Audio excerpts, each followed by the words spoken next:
You know that feeling when you're like desperately craving junk food? Like you convince yourself that a massive plate of loaded fries is gonna just, completely solve all your Oh, problems. yeah, I know that exact feeling. Then 20 minutes later, you just feel, well, completely empty. Right, exactly. So today we are doing a deep dive into an analytical essay called The Hollow Echo of Vengeance. Our mission is to figure out why getting even leaves us so empty. And we're using two characters, Sukuna and Choso, as our case studies. Yeah, because while everyone plans for that dramatic moment of payback, almost nobody plans for, the Tuesday after. Right, the Tuesday after. Because when that debt is finally paid, you realize your psychological baseline hasn't actually changed at all. Exactly. You are exactly the same person you were on Monday. You just have, one less thing to aim at. So if we look at the mechanics of this, that emptiness actually stems from a psychological trap called the hedonic treadmill. Oh, right. Usually we hear about this with positive events, like you buy a new car, your happiness spikes, but then your baseline resets and you just get used to it. Exactly. Well, the essay argues that vengeance works on that exact same treadmill. You achieve payback, you get a temporary hit of satisfaction, and then the baseline resets.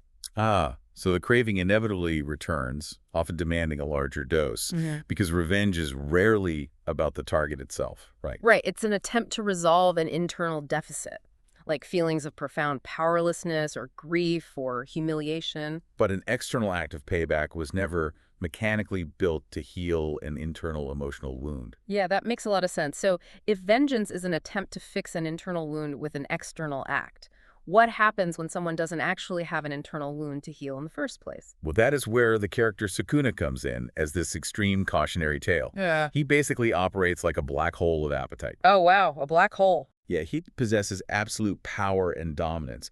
But since there's no underlying trauma he's trying to bandage, his hunger has absolutely no ceiling.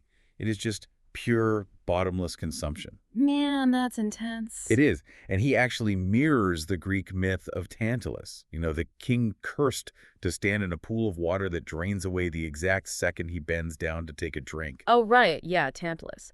So Sukuna is cursed by the shape of his own desire. Exactly. And this ties directly to philosopher Friedrich Nietzsche's sharpest warning about resentment, which is that making revenge a way of life doesn't actually liberate you from the thing that hurt you. It permanently tethers you to it. Your entire forward momentum relies on keeping that original wound wide open. Right, which brings us to how we actually step off this treadmill.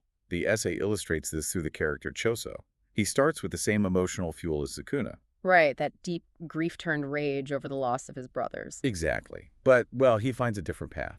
I hear that, but I'm thinking about you, the listener, right now. I mean, isn't it just human nature to want a momentary win? Oh, totally. Like if someone steals your credit at work, you want them to get their comeuppance, even if it's just to feel powerful for one afternoon. It is incredibly human, which is why the text challenges us to examine our grudges honestly.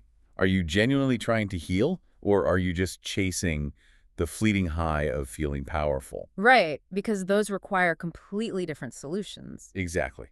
And Choso manages to step off the treadmill because he realizes destroying backwards doesn't fix his grief.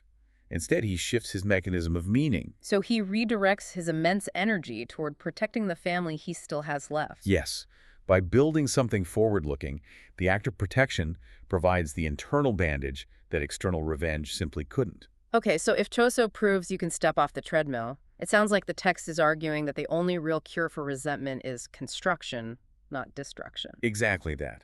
The essay summarizes this trap perfectly. To quote directly, revenge doesn't close the wound it's chasing. It just gives the wound a new job, and the job never actually runs out of hours. Man, that is a heavy thought. It really is. Well, if letting the wound close is the ultimate act of defiance, it makes you wonder, does moving on actually require forgiving the person who hurt you, or just refusing to give them a job in your future?